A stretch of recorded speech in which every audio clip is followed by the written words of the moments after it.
was the only one I had to really palm mute to get the treble out. So you can hear that. Yeah. So anyway, that's what I did. Yeah.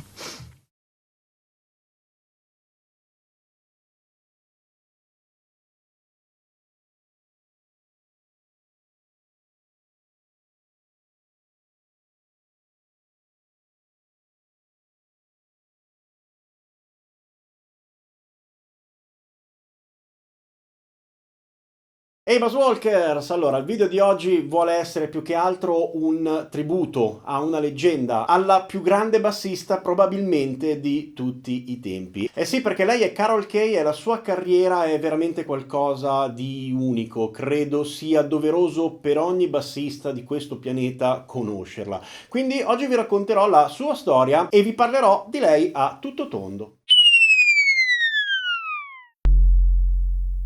Allora, Carol Kaye, bassista americana, nasce nel 1935 a Everett, nello stato di Washington. Inizia a suonare, pensate, la chitarra quando aveva solo 13 anni e nel giro di breve tempo riuscirà a farne un mestiere, iniziando a suonare principalmente la chitarra appunto nei jazz club. Da lì a poco viene notata dal produttore Bumps Blackwell. Il suo nome magari potrebbe non dirvi niente, ma vi assicuro che ai tempi era veramente un gigante della produzione. Questo era di Hollywood e aveva iniziato e aiutato a proseguire la carriera artisti del calibro di Ray Charles, per dirne uno, Sam Cooke, Little Richard, ed è proprio lui che porta per la prima volta Carol Kaye in studio, esattamente per registrare le parti di chitarra per Sam Cooke. Inizia così la sua prolifica carriera. Nel giro di un anno partecipa alle registrazioni, sempre in veste di chitarrista, della Bamba di Ritchie Valens, uno dei brani più iconici probabilmente degli anni 50, e questo sarà solo il primo di una serie di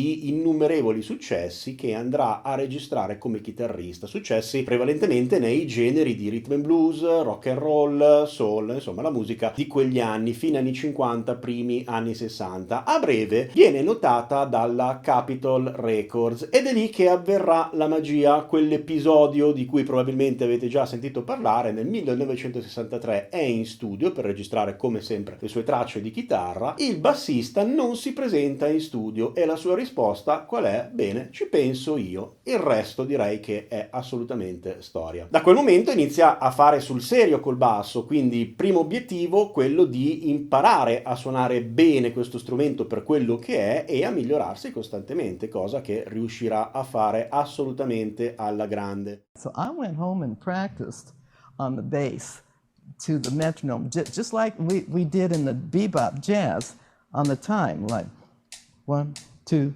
1, 2, 3, 4.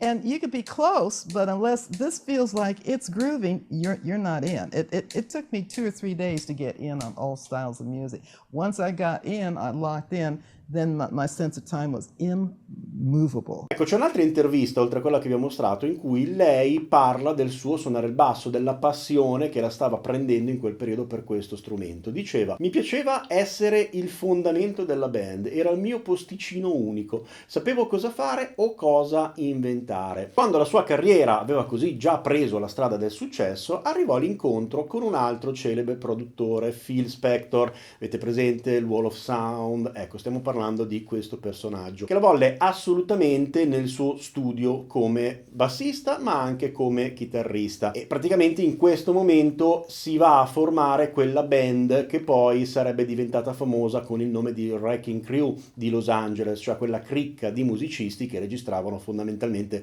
tutti i dischi che passavano da quelle parti. E in questo periodo nuovamente sforna successi anche come chitarrista. Per esempio un paio di brani famosi dei Righteous Brothers li ha suonati alla chitarra, la famosissima Unchained Melody, per dire. E non solo, registra anche col basso ovviamente. Per esempio un brano di questo periodo è River Deep Mountain High di Ike e Tina Turner, che tra l'altro viene considerato da Spector come uno dei suoi lavori migliori. Non è tutto, perché contemporaneamente in questo periodo si fa strada quel genere che viene definito surf, e anche lì c'è sempre Carol Kaye a registrare i dischi, in primis perché diciamo che Brian Wilson, ovviamente dei Beach Boys, è un suo suo enorme fan e la vuole a suonare appunto sui brani della band californiana. Tra i più famosi, giusto per citarne qualcuno, c'è I Get Around, c'è sicuramente Good Vibration e poi quasi tutte le tracce dell'album probabilmente più celebre, più bello dei Beach Boys, che è Pet Sounds, ecco, le ha suonate quasi tutte la stessa Carol Kaye. Carol played on Good Vibrations and California Girls, and she was like the star of the show. I mean, she was the greatest bass player in the world. And she was way ahead of her time. She would play a tonic and a fifth or a third instead of a fifth. You know, she was one of the first bass players to start playing that way. Il lavoro fatto in questo periodo per questo genere viene definito così da Carol Kaye: è solo il ritmo della batteria. Voglio dire, potevi semplicemente doppiarlo e questo facevo, avrei potuto farlo per anni ed è quello che ho fatto per anni. Ecco, in particolare ricordiamoci di Good Vibration, quel brano che tutti i bassisti hanno suonato almeno una volta proprio per la bellezza della linea di basso. In quel brano e in quella linea c'è tutta l'essenza dello stile di Carol Kaye, secondo me. In primis il plettro. Il plettro ai tempi era una scelta abbastanza inusuale, non è che tutti i bassisti suonavano col plettro in questo o quell'altro genere, lei lo faceva semplicemente perché arrivando dalla chitarra era abituata in quel modo e non l'ha mai perso, l'ha portato avanti per tutta la carriera, per tutta la vita. Un'altra particolarità del suo sound è il classico muting che molti al giorno d'oggi ottengono magari infilando la classica spugnetta, eccetera. Ci sono, se non sbaglio, anche degli attrezzi fatti apposta. Ecco, lei banalmente prendeva un nastro bruttissimo, lo buttava qua sopra all'altezza del ponte e bloccava le corde in questo modo. Però ha creato proprio un sound, diciamo che il classico sound del suo Precision suonato in questo modo col muting e con il plettro ha proprio rappresentato il suo timbro, quello che finiva sui dischi, sulla maggior parte probabilmente dei dischi di quel periodo. E attenzione, perché parlando di stile, Carol Kaye è una che non si è mai limitata a prendere le parti come facevano tutti i session man anche al giorno d'oggi. I turnisti cosa fanno? Arriva l'arrangiatore, ti presenta la linea di basso e tu devi suonare quella, non è che puoi permetterti di mettere il tuo stile, eccetera. Ecco, quello è il turnista. Lei invece riusciva a metterci del suo anche essendo ufficialmente una turnista. Perché? Perché se una linea di basso che le arrivava, le veniva proposta, non le piaceva, non la suonava in quel modo, la riscriveva al momento e suonava quello che diceva lei. Il classico esempio è The Beat Goes On di Sonny and Cher. Questa linea che caratterizza fortemente il brano, ecco, l'ha scritta lei, l'ha pensata lei, l'ha proposta e l'ha registrata così com'era.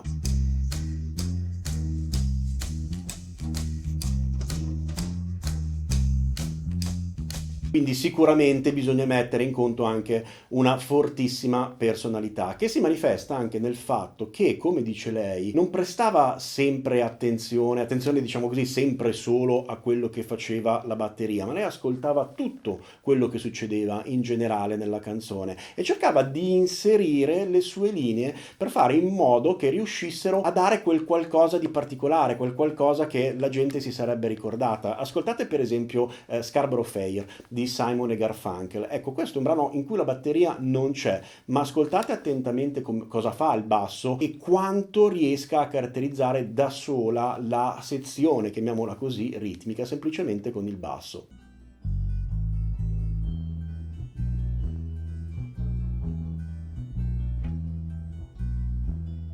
Ecco, e ovviamente non dimentichiamoci che durante tutta la sua enorme carriera, la sua discografia bassistica, non ha mai mollato la chitarra e non è che registrava cose così. Per esempio, in quel periodo in cui faceva tutto questo lavoro con i Beach Boys e quant'altro, ha registrato le chitarre per l'album Freak Out di Frank Zappa. Così, per dire.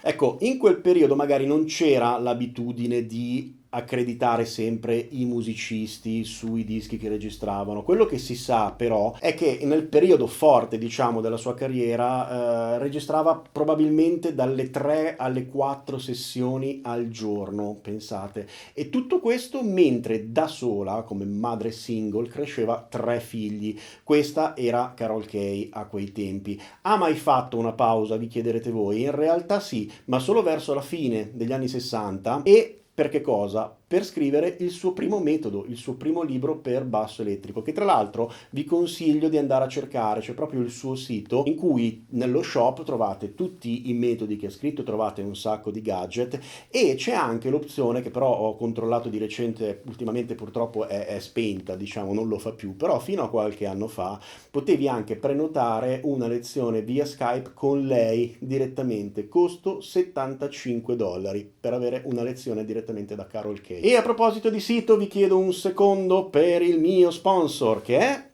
io, nient'altro. Già che vi devo parlare di un prodotto o più prodotti, vi parlo dei miei videocorsi. Ebbene sì, se andate sul mio sito davidemartini.com trovate tutti i videocorsi che ho realizzato fino ad ora, quelli che realizzerò arriveranno. Videocorsi pensati per bassisti, per tutti i livelli e per un bel po' di generi, diciamo così, quantomeno. Trovate il volume 1 di Bassista Completo, il mio primo videocorso, quello che vi porta dall'inizio, dalle basi, dall'impostazione delle mani, fino a suonare a discreti livelli. Si può continuare poi con il volume 2, c'è un corso specifico pensato per chi vuole suonare il basso più in stile rock, chi più sul blues, un altro per chi vuole avere, diciamo così, un'infarinatura su tutti gli stili musicali, insomma ce ne sono altri. Questo è il mio sito, andate a dargli un'occhiata per scoprire se magari c'è il videocorso giusto anche per voi. Basta, fine dello spazio pubblicitario, torniamo a noi. Eravamo rimasti appunto a questa pausa per scrivere questo metodo per basso, dopodiché riprende, siamo verso la fine degli anni 60, primi anni 70, inizia il periodo delle colonne sonore, delle sigle televisive, tantissimi brani celebri di quel periodo, delle serie TV di quel periodo sono stati suonati da lei, anche film veri e propri. Pensate, la più famosa di tutte probabilmente, Mission Impossible, la prima versione, la numero 1, quella storica, quella famosa linea di basso, l'ha suonata lei.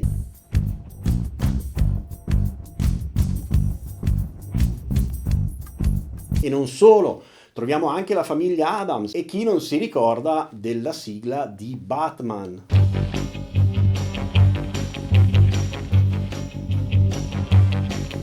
Insomma, per chiudere possiamo sicuramente dire che Carol Kay abbia lavorato dietro le quinte in praticamente tutti i periodi che hanno fatto la storia del rock, del soul, del rhythm and blues e di tutto quel periodo storico della musica, e con un ruolo che è stato assolutamente fondamentale, anche se probabilmente il suo nome non è mai stato così sotto i riflettori come quelli di altri suoi colleghi probabilmente più celebri. Bene, e anche per oggi è tutto. Voi quanti dischi avete o avete ascoltato senza sapere magari che c'era Carol Kay al basso, oppure lo sapevate? Fatemelo sapere qua sotto, lasciatemi un commento, ditemi cosa ne pensate, se vi piace come bassista, spero ovviamente di sì, ma soprattutto se avete dei dischi, avete mai notato qualcosa di particolare, sapevate che c'era proprio lei al basso. Ne approfitto anche per dirvi, se vi è piaciuto questo video lasciatemi un like, iscrivetevi al canale. Anche per oggi è tutto, come sempre vi ricordo prima di chiudere che mi trovate su qualsiasi social possibile e immaginabile, e se non ve ne frega niente dei vari social potete anche pensare di venire a trovarmi qui a casa mia. Anche per oggi, ripeto, è tutto, ciao ciao!